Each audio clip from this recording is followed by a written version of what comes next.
For this lecture, we're going to be looking at the immediate escalation and the start of the conflict in the mid-50s.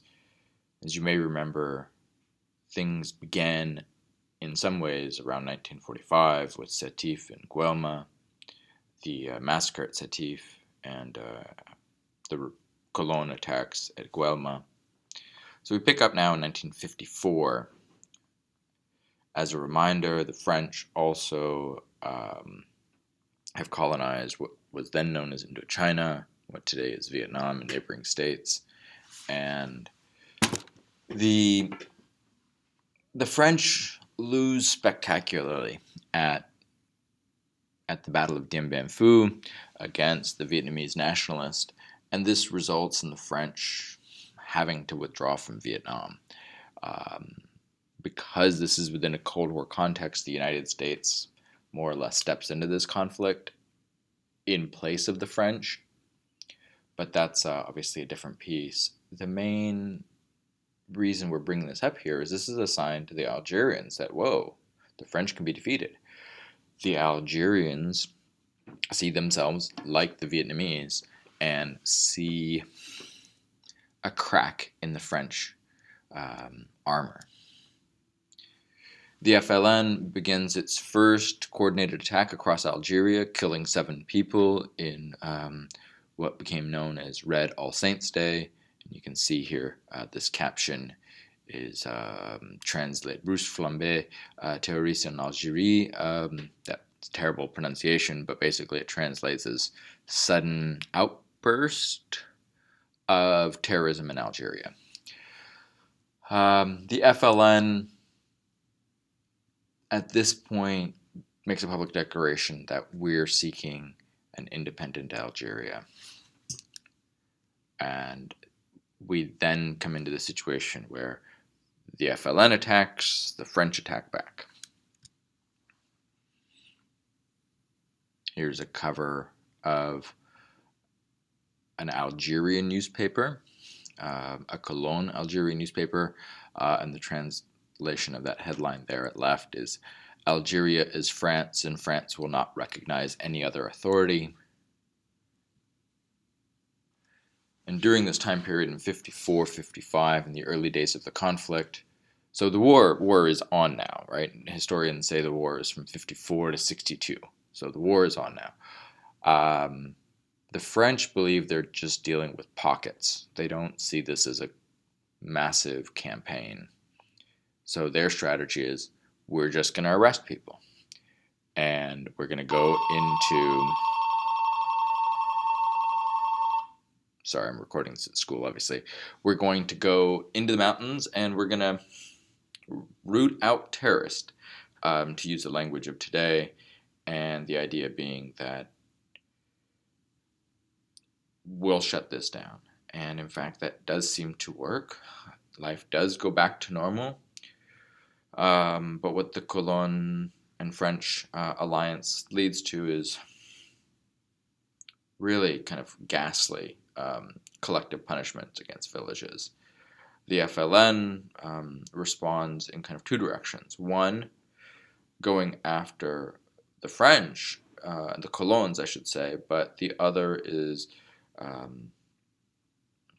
targeting Muslim collaborators, targeting Muslims who align themselves with the colonial state. And we saw this in the Battle of Algiers with the targeting of people who are supporting the colonial apparatus. This leads to the Philippeville massacre in August of 55. The reading does develop this a little bit, but the short version is the FLN massacres 123 civilians, and that is a change in tactics. Prior to this, we have basically targeted attacks against police officers and military officials. So the shift from All Saints Day, Red All Saints Day to Philippeville is going after regular folk. The French retaliate depending upon whose math you trust, anywhere between 10 for every one Cologne killed to 100 for every Cologne killed. Like we'll see with the Battle of Algiers, what happened with the Philippeville massacre is we have military short-term victory, but at long-term cost. We need to remember the goal here for the colons is to put in a system where they can stay. Put in a system where the 1 million, 1.2 million colons can live in Algeria indefinitely, forever. But due to this military response, it really makes that, in some ways, harder because, again, they're the minority. Unlike, for example, white settlers in the American West, where they are the majority. Terrorism does benefit FLN, the FLN in terms of membership, but have a look at some newspaper accounts here at Right. This whole thing is awful on both sides. The FLN are very violent. The French are equally violent at a person-to-person level, but they are killing many more Algerians than the FLN is killing of colons. So it's disproportionate in that way. It's worth at this point also pulling out and looking at regional and global geopolitical alliances. Morocco, neighboring Morocco, they're sort of at the west, and Tunisia to the east are both French colonies.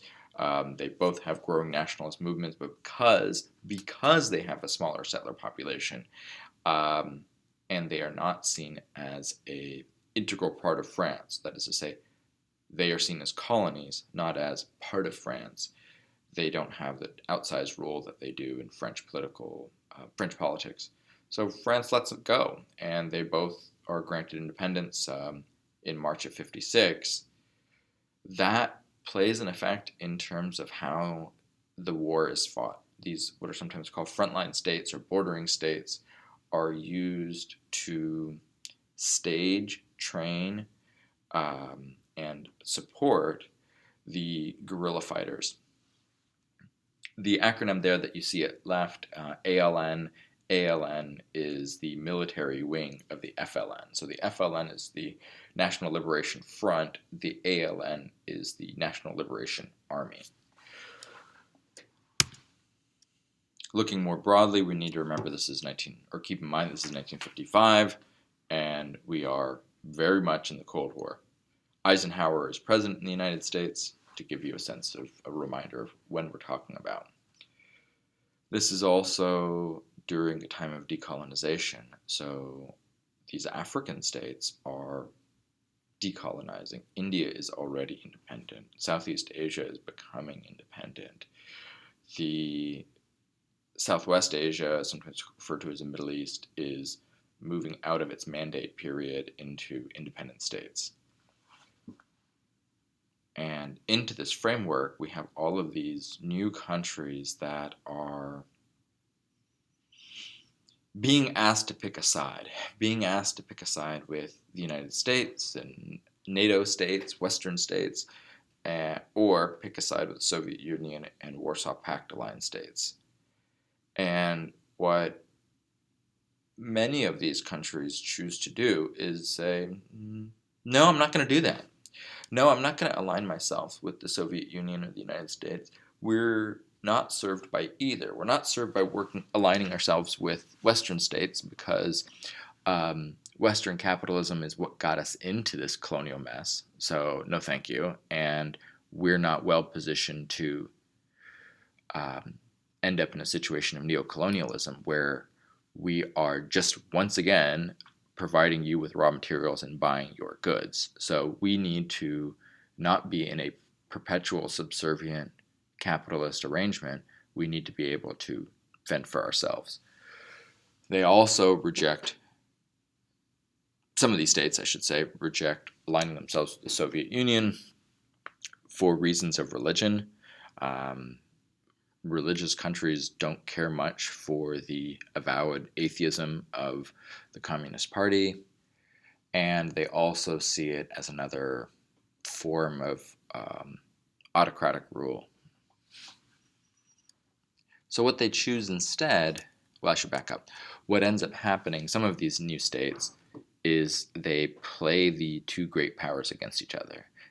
They align themselves a little bit with the United States, and then the Soviet Union says, wait, you want to be with me, floods that new state with a lot of